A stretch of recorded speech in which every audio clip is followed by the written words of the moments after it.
Irmãos, graça e paz do Senhor. Hoje nós vamos dar continuidade aos nossos estudos sobre a pessoa e obra do Espírito Santo. Por isso, quero convidá-los a abrirmos a Escritura no livro de Atos dos Apóstolos. Vamos abrir no capítulo 2 de Atos e vamos ler o versículo 38 e 39.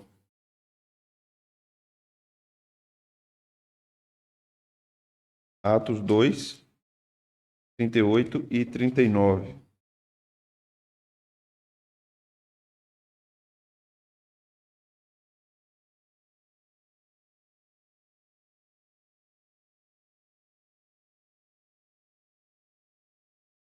Nós começaremos a investigar um assunto que é distinto, mas é como se fossem os dois lados de uma moeda. Hoje nós começamos a estudar sobre batismo com o Espírito Santo e na próxima semana estudaremos sobre a plenitude do Espírito Santo.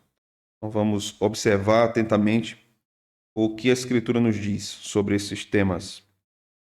Atos 2, verso 38. Respondeu-lhes Pedro: Arrependei-vos e cada um de vós seja batizado em nome de Jesus Cristo para a remissão dos pecados e recebereis o dom do Espírito Santo. Pois para vós outros é a promessa para vossos filhos e para todos os que ainda estão longe, isto é, para quantos o Senhor nosso Deus chamar. Amém. Vamos orar, meus irmãos. Senhor, bendita é a tua palavra, bendito és tu, Deus, que nos desse a revelação. Tua palavra são os nossos conselheiros, é dela que flui todo o ensino e direção para a igreja. Teu Espírito também nos foi dado para nos orientar na tua vontade. Pedimos que o Senhor, nesta noite, mais uma vez, nos ensine, nos edifique, tire nossas dúvidas, nos fortaleça, abra o nosso entendimento, ilumine a nossa mente, que a nossa razão seja tomada pela revelação de Deus e que chegamos ao entendimento bíblico de cada assunto que nós estamos tratando nas quintas-feiras. Ajude meus irmãos a aplicarem também a tua palavra à sua própria vida, Senhor, a fim de que cresçam na fé, na esperança e no amor, e que possamos seguir assim até a tua volta. Essa é a minha oração no nome de Jesus. Amém. Podem sentar, irmãos. Quando falamos a respeito do tema batismo com o Espírito Santo, sabemos que estamos tratando com o tema mais controverso e dificultoso no que se refere ao entendimento dos evangélicos. Há muita divergência quanto a essa questão e há muita influência de uma teologia que acabou penetrando nas igrejas históricas, nas igrejas reformadas, inclusive, que é com respeito ao batismo com o Espírito Santo. De fato, a Bíblia fala de batismo com o Espírito Santo e fala isso muitas vezes, desde o Antigo Testamento até o Novo Testamento. Mas no nosso tempo, geralmente o que se afirma na maioria das igrejas evangélicas no país, visto que esta grande constelação de denominações no nosso país, massivamente, segue uma teologia dispensacionalista e pentecostal. Então, se afirma que o batismo com o Espírito Santo é uma dotação de poder com evidência inicial de falar em línguas. Então, geralmente é isso que se diz a respeito do batismo com o Espírito Santo. E que há uma evidência física que é falar em línguas. Se alguém não falou, é porque não recebeu. Então, você cria uma espécie de dois tipos de crente dentro de uma igreja: os batizados com o Espírito Santo e os não batizados com o Espírito Santo. Os não batizados são quase como uma casta inferior dentro de um rebanho, né? Então, você não pode ser diácono se você não é batizado com o Espírito Santo. Você não pode ser um presbítero. Você não pode ser um professor de escola dominical se você não foi batizado com o Espírito Santo. O que dificulta é se o indivíduo mentir, né? Se ele disser eu fui, aí o outro vai saber como. Fale aí línguas na minha frente para eu ver. Vai fazer isso? Não vai, né? Precisamos distinguir algumas coisas nas Sagradas Escrituras. De início, preciso dizer que há uma distinção entre batismo com o Espírito Santo e plenitude, que é o enchimento do Espírito Santo.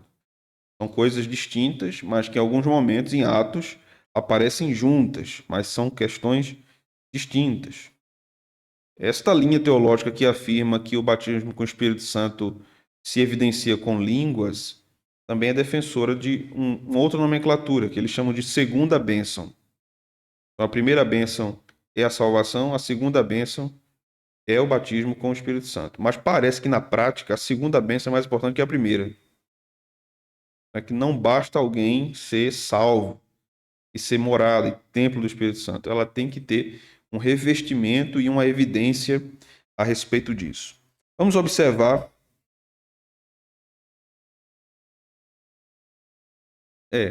É como se fosse uma legitimação da salvação e uma confirmação se a pessoa é santa. Então, falou em línguas é santo, não falou não é. Tá desmantelado em alguma área da vida, né? Então, obviamente, as minhas colocações aqui, irmãos, eu não quero ser agressivo, mas talvez eu faça alguma crítica que seja de alguma forma agressiva a esse tipo de pensamento, né? Mas parece-me que essa teologia, essa ideia, né, que não é nem tanto teologia, é mais uma prática das igrejas, acaba virando, de certa forma, uma divisora da igreja.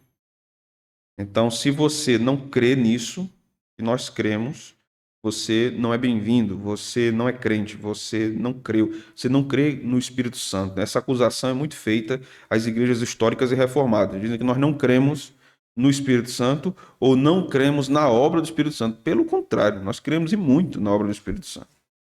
Agora, nós precisamos entender também como o Espírito Santo age na história, como ele age na história. Por exemplo, deixa eu exemplificar aqui, antes mesmo de nós entrarmos no texto, nós já ouvimos possivelmente algum crente, por exemplo, questionando uma igreja que está muito fria, porque nos tempos bíblicos havia muito milagre e hoje não tem milagre mais como nos tempos bíblicos, isso é culpa da igreja, porque se todo mundo estivesse buscando a Deus, orando, jejuando e tudo mais, fazendo campanha, né, das 7 quintas-feiras, aí o negócio já está pegando fogo, o milagre já está acontecendo. Esta é uma leitura muito ingênua do que o Novo Testamento apresenta. Porque quando nós entendemos por que os milagres aconteciam e da forma que aconteciam, qual era o objetivo do milagre? Jesus não fazia um milagre só por fazer um milagre. Não vou fazer um milagre aqui. Vou fazer um milagre. Há uma crença apócrifa, né? A tradição romana afirma isso, porque vem de livros apócrifos, de um episódio que Jesus era criança, era menino, e ele estava brincando com barro e ele fez vários passarinhos com barro. E José chamou ele para vir para a carpintaria ou para dentro de casa, alguma coisa assim. E ele ficou zangado, porque nesses livros apócrifos Jesus era um menino rebelde quando era pequeno. Ele era muito zangado. E ele ficou zangado porque não queria deixar de brincar e José chamando ele para casa. E aí ele sopra nos passarinhos e eles saem voando. Viram um passarinho de carne e osso e saem voando, né? Então isso é uma história apócrifa que não tem nenhuma confirmação de que aconteceu. E mais, qual era o propósito de Jesus fazer um passarinho de barro soprar para ele voar? Só porque ele estava brincando? Então, os milagres não operam assim. Os fariseus é que queriam isso. Façam um sinal, porque eles queriam um espetáculo. Os milagres não aconteciam com a finalidade de impressionar as pessoas. Os milagres eram uma exemplificação temporal do que nós chamamos de shalom. O shalom de Deus não é empregado apenas como comumente nós entendemos que é a paz interior. O shalom de Deus, em termos veterotestamentários, é a prosperidade em todas as áreas da vida, inclusive da saúde. Então, os milagres de fazer um cego enxergar, de fazer um paralítico andar, de curar uma mulher do fluxo de sangue, de curar uma mulher que andava curvada há mais de uma década, esses milagres apontavam para o estado perfeito que viria. Aquelas eram operações temporais de algo que aconteceria e permaneceria em estado perfeito na eternidade depois da volta do Senhor Jesus. A mesma coisa acontece com os apóstolos. Eles mandam um paralítico andar, um cego enxergar, e milagres daquela natureza no período apostólico. Aquilo tinha uma intenção escatológica, porque apresentavam essa mensagem do reino que estava chegando com o Messias. Pastor, você quer dizer com isso que os milagres cessaram? De modo nenhum. Deus continua fazendo milagres. Deus continua agindo poderosamente, intervindo no mundo que ele criou. Mas naquele período havia uma intenção redentora daquela multiplicação do número de milagres no ministério de Jesus e dos apóstolos. Os irmãos estão compreendendo? Então havia um objetivo para aquilo, não eram milagres por milagres. Jesus não fazia milagres para impressionar, como hoje nós vemos em muitas igrejas. Quem tiver cego, enfermo, com bico de papagaio, com a coluna troncha, vem aqui na frente que eu vou orar e você vai sair curado. Pelo espetáculo, o espetáculo pelo espetáculo. Então, depois de curar essas pessoas, esses homens dizem, pegue o carnê para ser um associado do nosso programa. Então, você acaba pagando pelo milagre. Jesus não fazia isso. Então, as operações do Espírito Santo também não se dão dessa forma. O Espírito Santo tem finalidades ao operar na vida da igreja. E o batismo com o Espírito Santo é um exemplo disso. Observe o texto que nós lemos. No verso 38, Pedro diz o seguinte: arrependei-vos e cada um de vós seja batizado em nome de Jesus Cristo para a remissão dos vossos pecados e recebereis o dom do Espírito Santo. O que é o dom do Espírito Santo? É o batismo com o Espírito Santo. O dom do Espírito Santo é o batismo. O batismo ocorre na conversão. Quando um crente é convertido, é regenerado, então ele é batizado com o Espírito Santo. É assim que nós vamos observar nas Sagradas Escrituras. Veja o verso 39. Pois para vós outros é a promessa, para vossos filhos e para todos os que ainda estão longe, isto é, para quantos o Senhor Deus chamar. Chamar para quê? Chamar para a conversão. Então perceba que o dom do Espírito Santo está ligado à remissão dos pecados e ao chamamento de Deus das pessoas para a conversão. Então, isso é o dom do Espírito Santo. Mas vamos ver quais são as conexões que ele tem com outras passagens nas Escrituras. Observem comigo, irmãos, o livro de Isaías, capítulo 32, o versículo de número 15.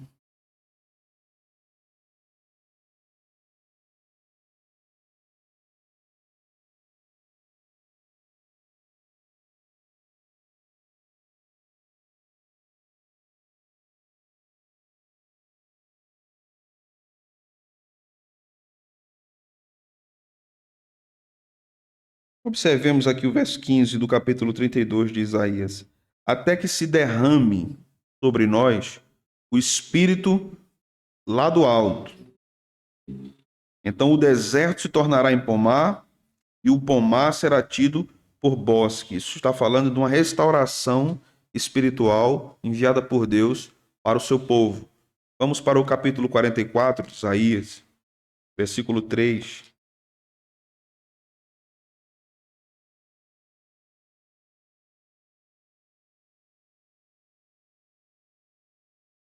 Porque derramarei água. Veja a linguagem do profeta. Porque derramarei água sobre o sedento e torrentes sobre a terra seca.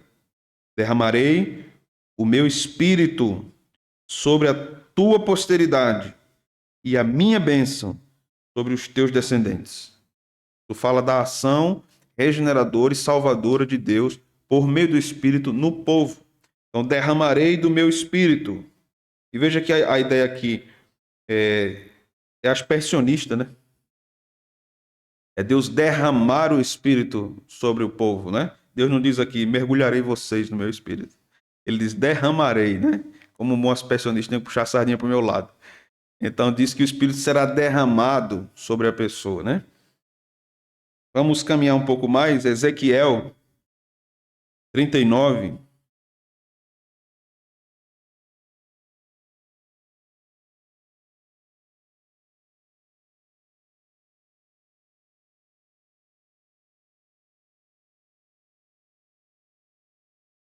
Ezequiel 39, versículos 28 e 29.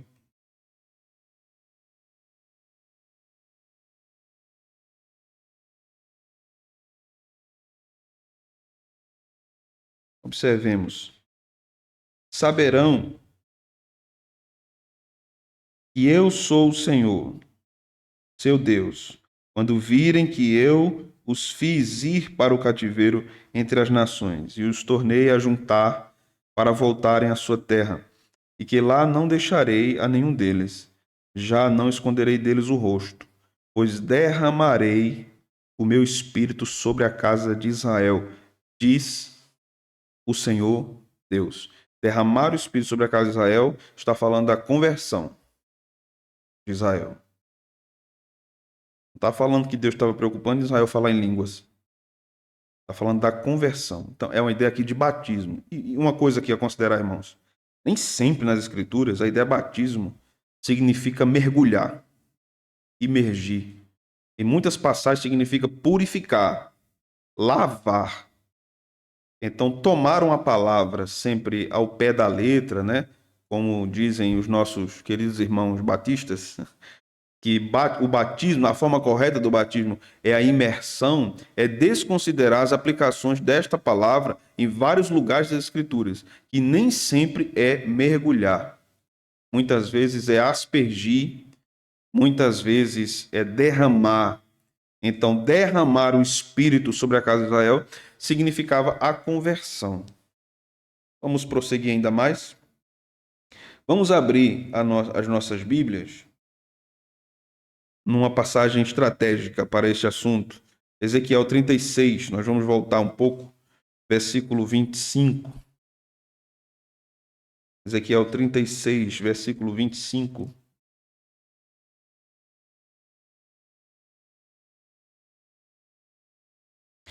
Até o 27. Eu posso dizer que esta passagem resolve toda a questão. Se nós lermos ela e entendermos, já entendemos todo o assunto. É claro que precisamos aprofundar, mas se lermos com atenção e entendermos essa passagem, já resolvemos o assunto. O texto diz: então aspergirei água pura sobre vós, e ficareis purificados de todas as vossas imundícias, e de todos os vossos ídolos vos purificarei. Então entenda que aqui a ideia de derramar água, aspergir água, é a ideia de lavar o que está sujo. Então a ideia aqui de impureza, por isso a palavra purificados, significa impureza do pecado. Então, aquele que receber esta água aspergida será purificado das suas imundícias, como diz aqui a palavra. Esta passagem não está tratando do ato do batismo, do símbolo do batismo. Está tratando de uma obra do Espírito, uma obra interior.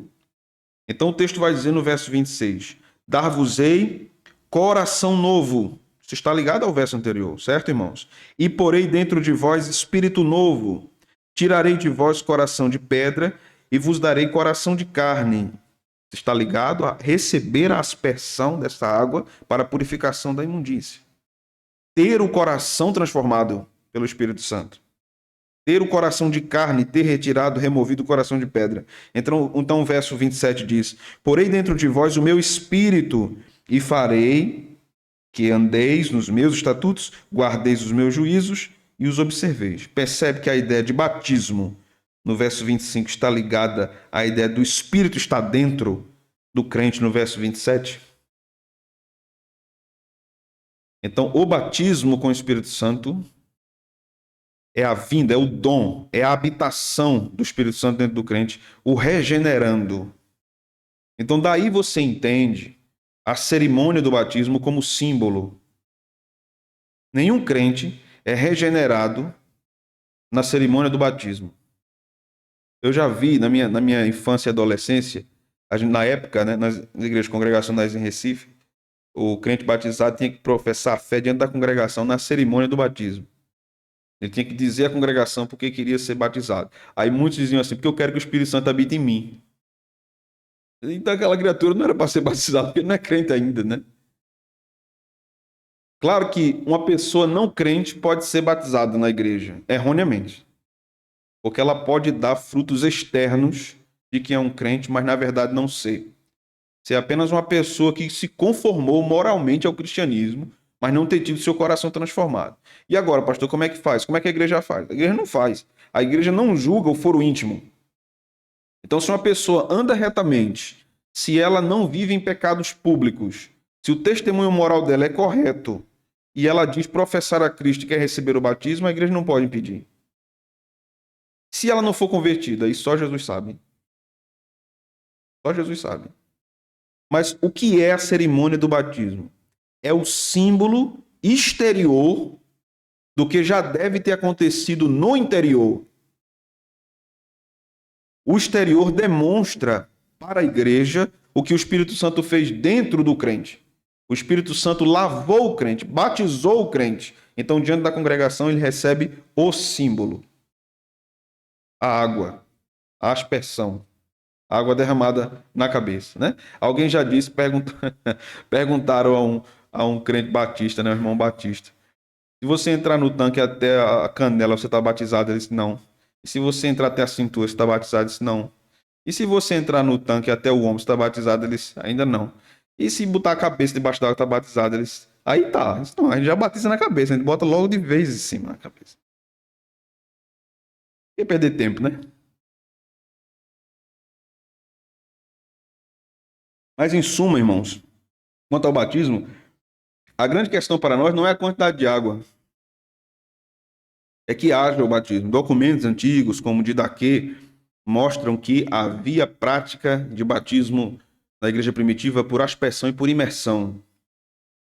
Existem relatos e documentos de igrejas batistas do século XVII, início do século XVIII, que tinham um tanque batismal e uma pia batismal para batizar crentes por aspersão, né?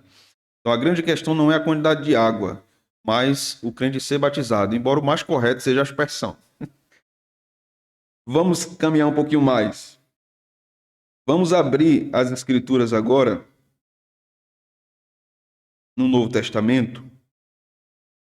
Nós vamos identificar algumas questões aqui no livro de Atos, capítulo 1 de Atos, onde temos muita informação no início do capítulo.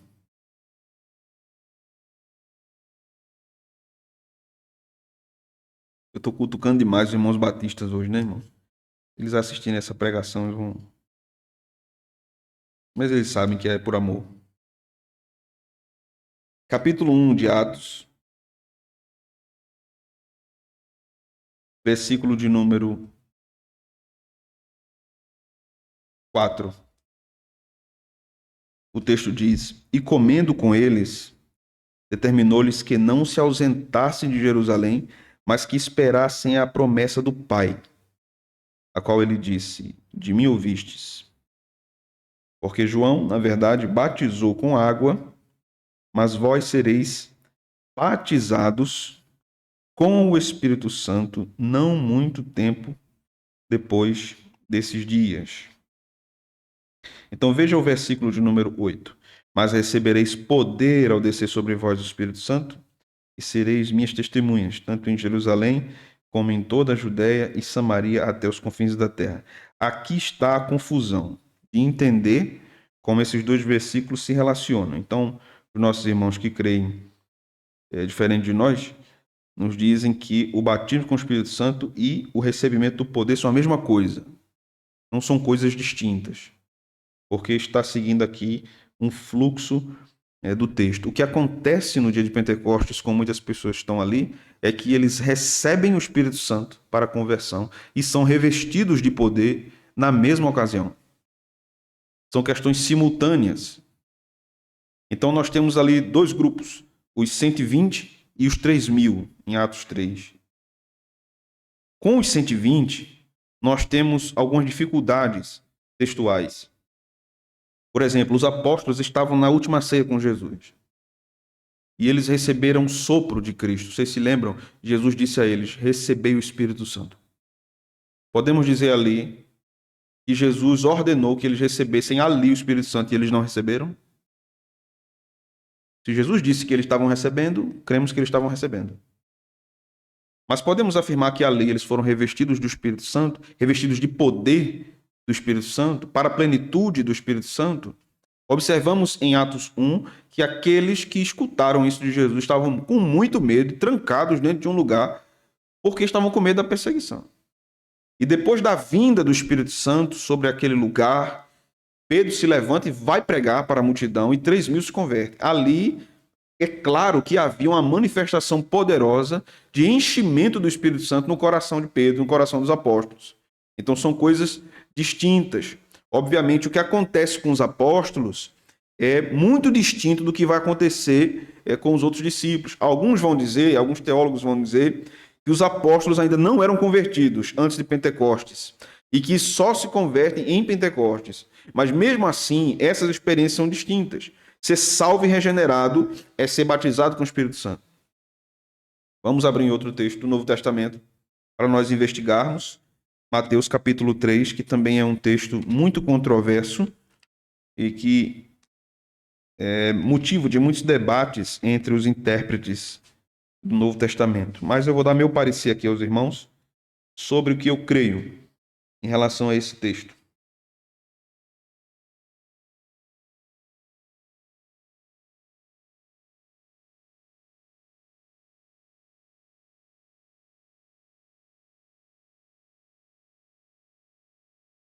O texto vai nos mostrar aqui, no capítulo 3,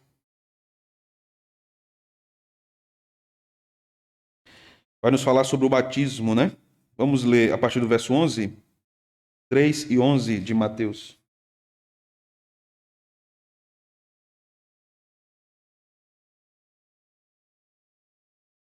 Eu vos batizo com água. Quem está dizendo isso? João Batista, né? Eu vos batizo com água para arrependimento.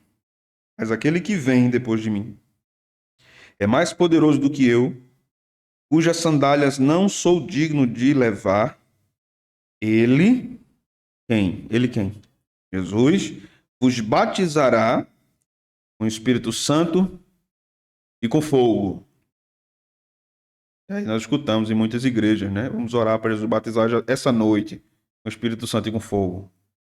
Vamos orar, irmãos, para Jesus. Você quer ser batizado com o Espírito Santo com fogo? E o povo da glória a Deus, aleluia. Né? Vem aqui para frente ser batizado com fogo. Veja o versículo 12. A sua pá de Jesus, né? Ele a tem na mão e limpará completamente a sua eira. Recolherá o seu trigo no celeiro. Quem é o trigo? Para a escritura do Novo Testamento, quem é o trigo? Salvos, a igreja. Recolherá o seu trigo no celeiro, mas queimará a palha em fogo inextinguível. Então ele batiza quem com fogo? Os ímpios. Quer receber batismo com fogo? Quer? Claro que há divergência das interpretações aqui, mas esse é o meu parecer.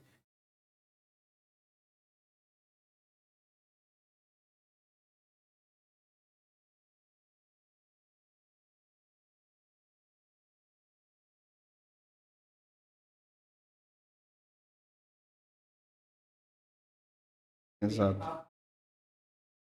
É, exatamente.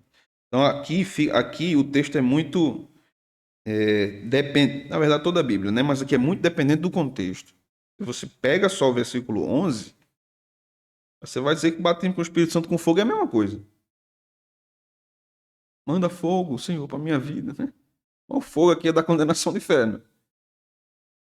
Então veja que há batismo com água, o símbolo do arrependimento. Mas esse batismo com água só é o ato externo, é o símbolo. O símbolo não é a coisa em si. Ok? O símbolo não é a coisa em si. Um outro exemplo para nós entendermos isso. Neste domingo passado, foi nesse domingo que a gente teve a ceia, foi no outro, não foi? Foi esse, foi esse. Minha memória tá boa. Nesse domingo a gente teve a ceia. João 6 diz o seguinte, Jesus dizendo, aquele que não come da minha carne, não bebe do meu sangue, não tem parte comigo. No contexto imediato, Jesus está falando da ceia? Não. Não há indício da ceia ali. Não está no contexto da ceia. Ele está falando da comunhão com ele. Quem não come da minha carne e não bebe do meu sangue não tem parte comigo. Talvez tenha uma ligação com a morte do cordeiro no capítulo 12 de Êxodo. Que os hebreus deveriam comer todas as partes do cordeiro. Se alimentar de todo o cordeiro.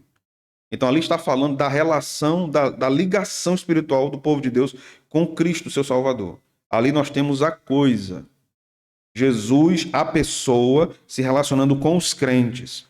Mas quando nós lemos capítulo 26 de Mateus, ou 1 Coríntios, capítulo 11, Paulo falando sobre a ceia, quando nos diz que nós devemos comer a carne e beber o sangue, nós estamos falando do símbolo.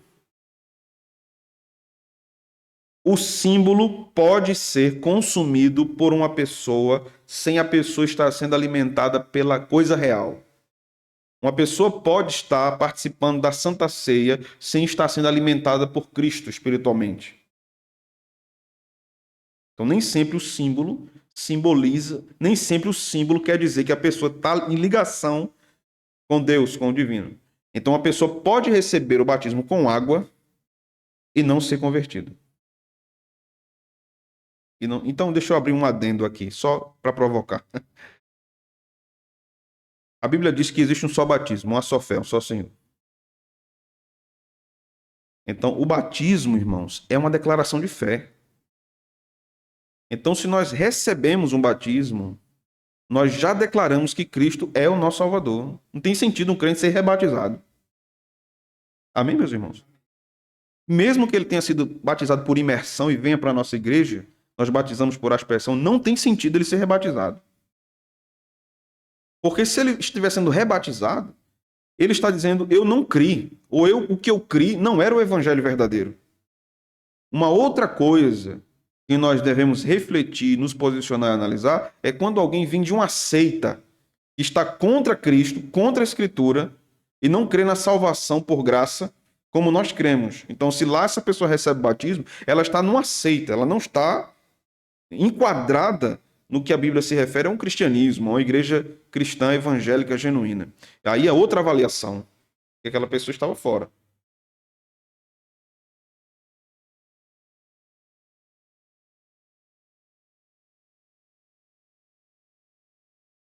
Não. Ela pode vir a crer. Ela já recebeu o símbolo. Então, se ela se converte depois, o que ela não tinha recebido ainda era coisa real.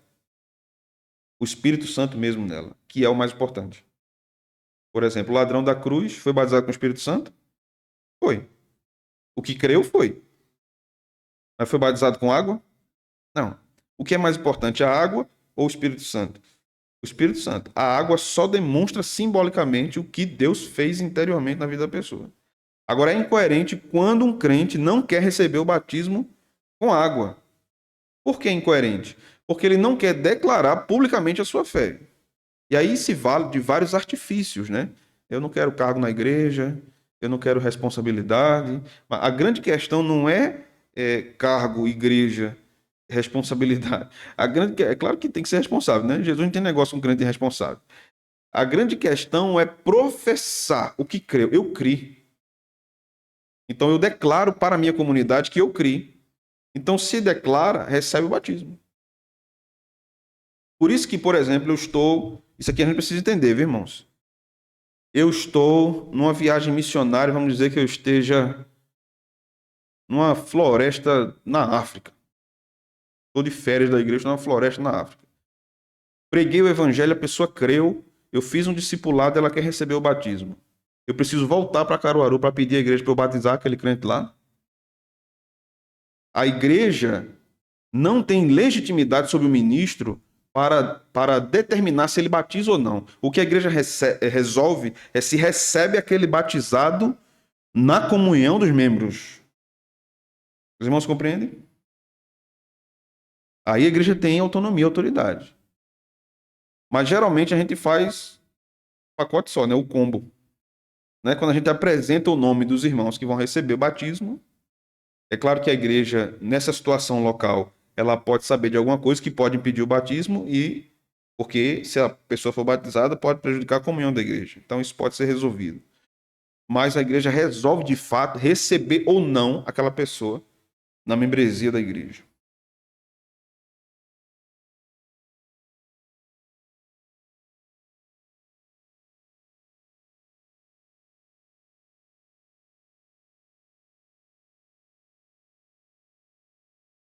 Membro, né? Exato. São duas coisas distintas, exatamente. É um costume, né? Que a gente desenvolveu, mas que não é a mesma coisa. Pronto, por exemplo, dá um exemplo prático aos irmãos. Vamos dizer, temos uma congregação em Petrolina. Então, houve uma assembleia na nossa igreja no próximo domingo e eu fui no outro domingo e nós só teríamos assembleia daqui a 2 meses. E quando eu estou prestes a viajar, o nosso missionário em Petrolina, que não é ordenado ao ministério, diz assim: pastor, temos aqui 3 crentes para o batismo. É por não se entender esse contexto o que muitos pastores fazem. Eu não posso batizar porque preciso ter assembleia primeiro. Ele pode batizar. E aqueles membros batizados não, e aqueles crentes batizados não serão automaticamente membros da igreja de Caruaru. Só serão depois que a Assembleia reconhecê-los como membros. Então, o batismo é distinto da admissão à membresia. Mas é prático que na igreja local a gente faça as duas coisas, né? Foi batizado e recebido como membro da igreja. Na igreja local é prático fazermos isso. Mas é necessário que nós tenhamos em nossa mente essas distinções importantes. Porque dizermos, por exemplo, que um pastor só pode batizar se a igreja deixar, é incoerente com o ofício pastoral. Porque um pastor é ministro da palavra e dos sacramentos. Então a igreja só vai, o pastor só vai ministrar a ceia quando a igreja deixar? Ou só vai pregar quando a igreja deixar? Aí ele deixa de ser ministro de Deus e passa a ser um servo da igreja somente. Né? Então, essas coisas precisam estar claras na nossa mente. Vejamos um outro texto, irmãos, importante nas Escrituras, e está em João, capítulo 3, versículo 3 e o versículo 5 e 6.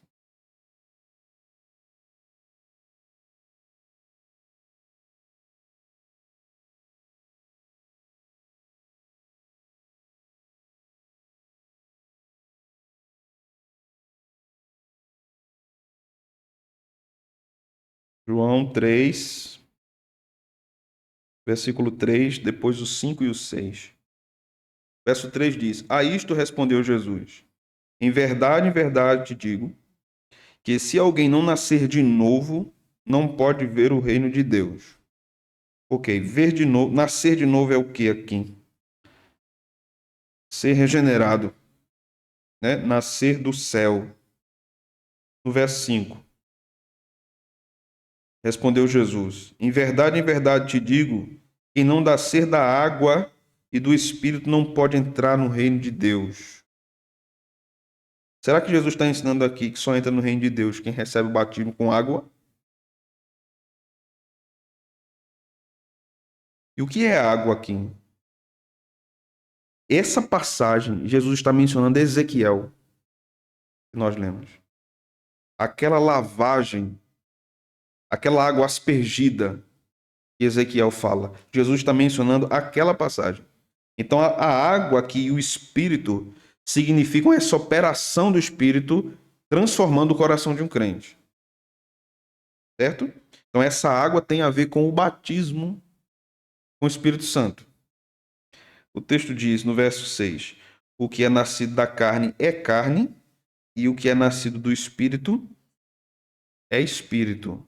Então, esse nascido do Espírito só é possível se o Espírito batizar. Se houver batismo com o Espírito Santo ali. Né? Na verdade, é Jesus que batiza com o Espírito Santo. É isso que está no texto de Mateus 3. Ele é quem vos batizará com o Espírito Santo, João diz. Então, Jesus asperge, derrama, purifica o crente com o Espírito Santo, que habita no crente. Vejamos um outro texto. Tito, capítulo 3.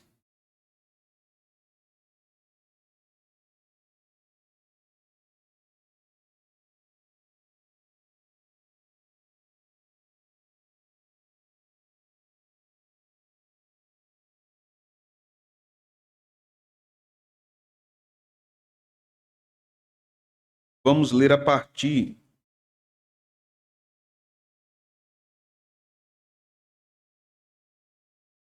Vamos ler a partir do verso 1, para nós entendermos todo o contexto. Vamos ler até o verso 7. O verso 1 nos diz: Lembra-lhes que se sujeitem aos que governam, às autoridades, sejam obedientes, estejam prontos para toda boa obra. Paulo está orientando Tito a ensinar isso a os irmãos da igreja de Creta. Não difamem a ninguém, nem sejam altercadores, mas cordatos, dando provas de toda cortesia para com todos os homens. Pois nós também outrora éramos nécios, desobedientes, desgarrados, escravos de toda sorte de paixões e prazeres, vivendo em malícia e inveja, odiosos e odiando-nos uns aos outros. Veja, no começo do versículo, Paulo diz: éramos assim. Éramos. Quando vivíamos sem Cristo, éramos assim. Então, verso 4. Quando, porém, se manifestou a benignidade de Deus, o que é a benignidade de Deus para Paulo no verso 4? Veja, depois da vírgula que temos: nosso Salvador, Cristo, está sendo mencionado aqui, e seu amor para com todos, não por obras de justiça praticadas por nós, mas segundo sua misericórdia.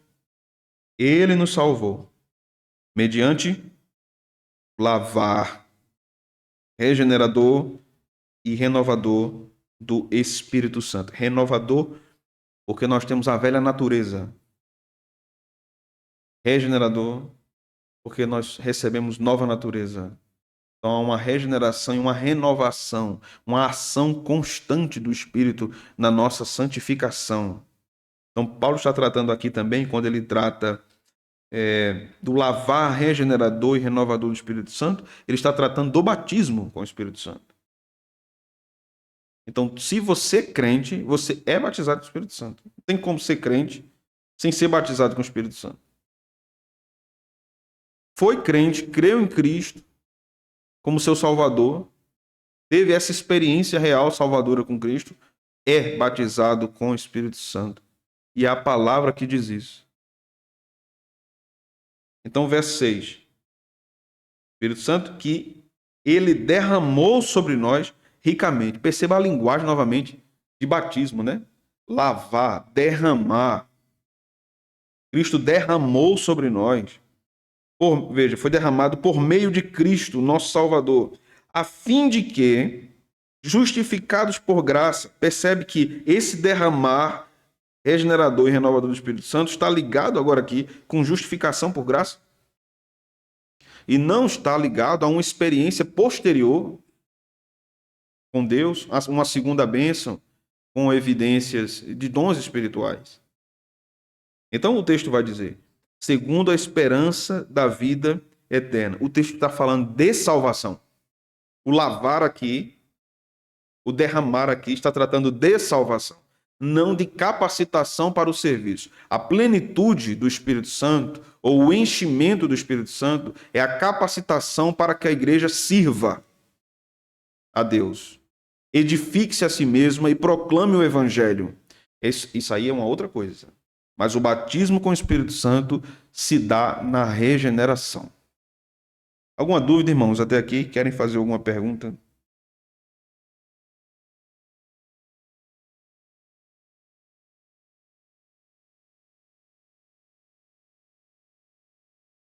Primeira coisa, nós devemos considerar como aplicação para nós aqui. Essa é uma obra realizada por Cristo em nós.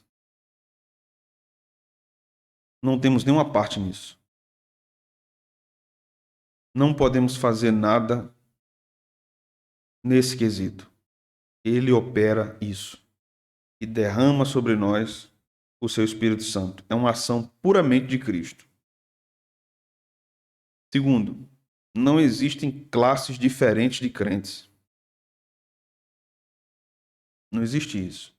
Todo crente é templo e morada do Espírito Santo. A igreja é templo e morada do Espírito Santo. Paulo trata isso em duas direções complementares em 1 Coríntios. Primeiro ele diz assim: aquele que destrói o tabernáculo de Deus, Deus destruirá.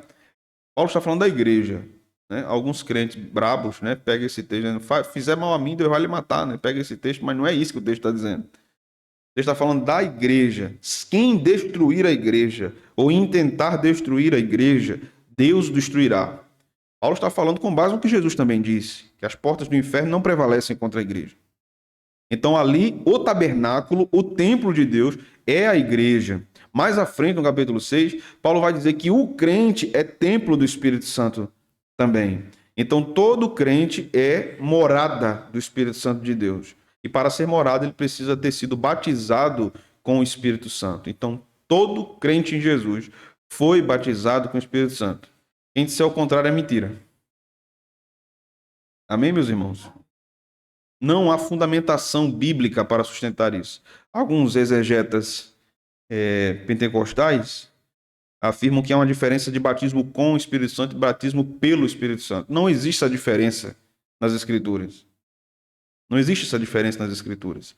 Acaba sendo um malabarismo para justificar uma crença que não tem fundamento nas Escrituras. Qual é o meu conselho? Não para esses irmãos apenas, mas para todos nós. Que a nossa mente, irmãos, e o nosso coração esteja sujeito à palavra de Deus. Porque haverão ensinos da palavra que vão confrontar muito do que nós acreditamos. Principalmente se nós fomos ensinados errados no passado. Então não adianta a gente ter um ensino errado como um bichinho de estimação. Se a palavra diz o contrário, eu tenho que abandonar a minha crença errada e me submeter à palavra de Deus. Eu tive uma crise enorme para abraçar a doutrina da predestinação. Enorme. Eu fui por etapas, né? Eu fui meio calvinista para depois me tornar calvinista completo, né? Eu acreditei primeiro que um crente não perde a salvação para depois acreditar na predestinação. Até que eu entendi isso. É um negócio incoerente, né? Eu estou defendendo um negócio que só é possível se o crente for predestinado. Mas eu tive que submeter a minha mente ao ensino das Escrituras, mesmo sem entender muitas coisas. Então a grande questão não é que nós entendamos todas as coisas. A grande questão é, a Bíblia diz o quê? Se a Bíblia diz isso, eu devo me submeter, ainda que eu não tenha condição de compreender tudo o que ela diz sobre aquele assunto. Se ela diz, e onde a Bíblia fala, eu não tenho que dar opinião nenhuma. Ela disse, ponto. Deus falou, e o que importa é o que Deus disse, apenas. Por isso que nós sustentamos o sola Escritura e o tota Escritura, somente a Escritura e toda a Escritura. A Bíblia falou, Deus falou. A minha opinião não é importante diante do que Deus está dizendo.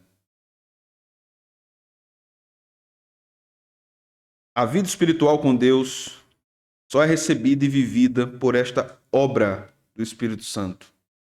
Não adianta sermos muito religiosos, muito dogmáticos, sermos crentes legalistas em busca de guardar um tipo de religiosidade. A religiosidade pode estar muito presente na vida de muitas pessoas e o Espírito Santo não está. Uma pessoa pode ser muito religiosa e não ser cristã. Isso é algo presente dentro das nossas igrejas.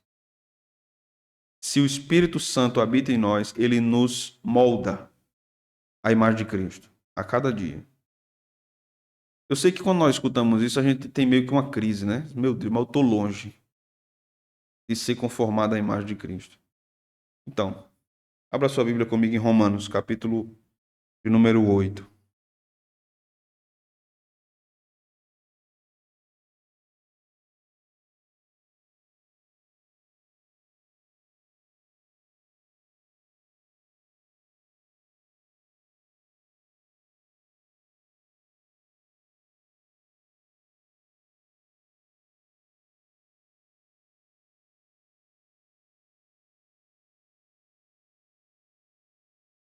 Romanos capítulo 8.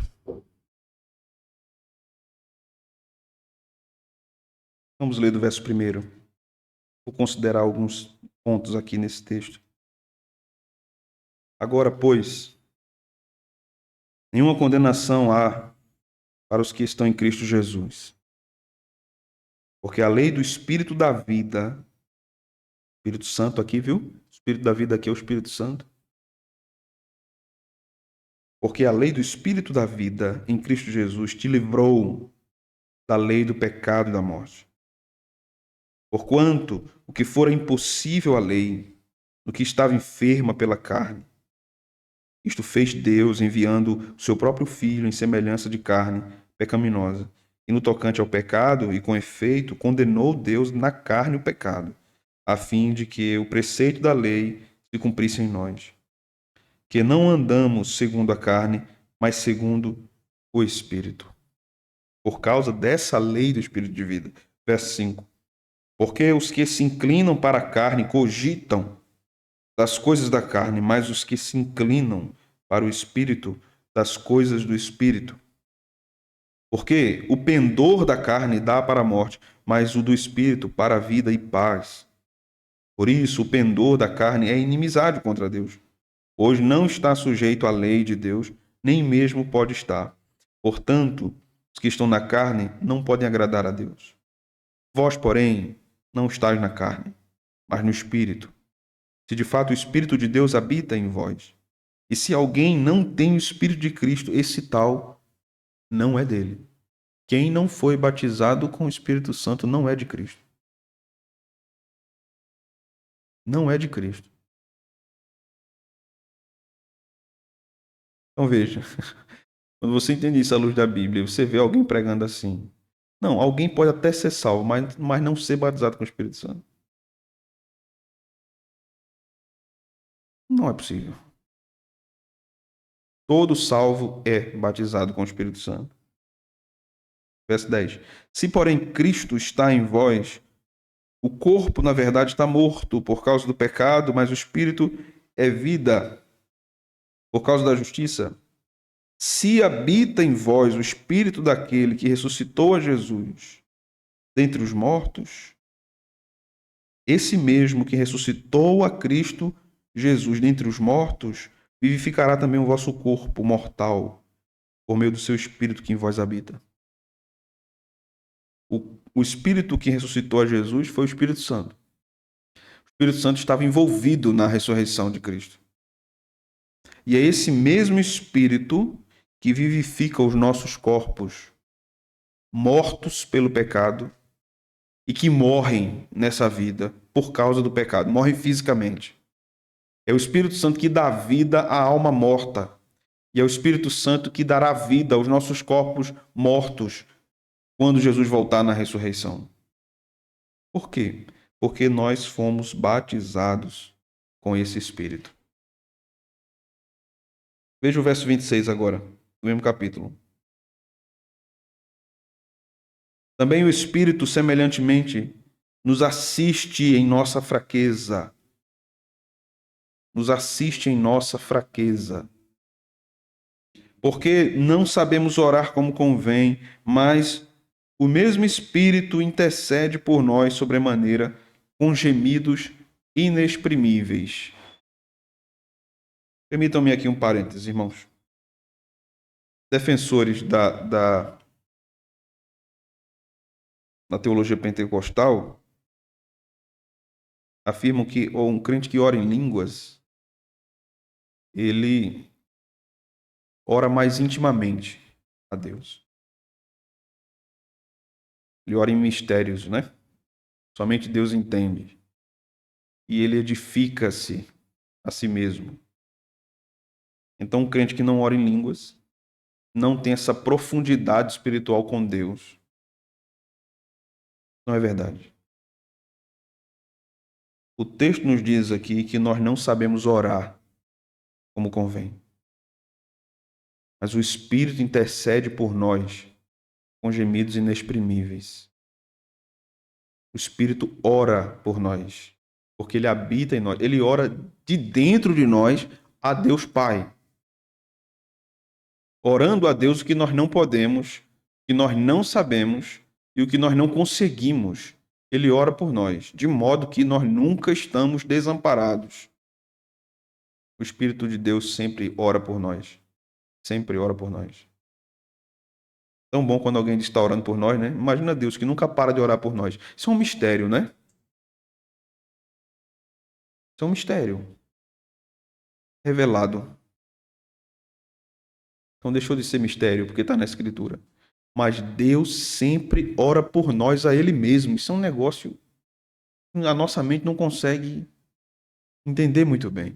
Mas se o Espírito é Deus e Ele ora ao Pai por nós, Deus está orando a Ele mesmo, a nosso favor. E como é que Deus não responderá a Ele mesmo um pedido que Ele mesmo fez? Então, todos os pedidos que o Espírito faz ao Pai a nosso favor, o Pai responderá. O Pai responderá. Veja o verso 27. E aquele que sonda os corações sabe qual é a mente do Espírito.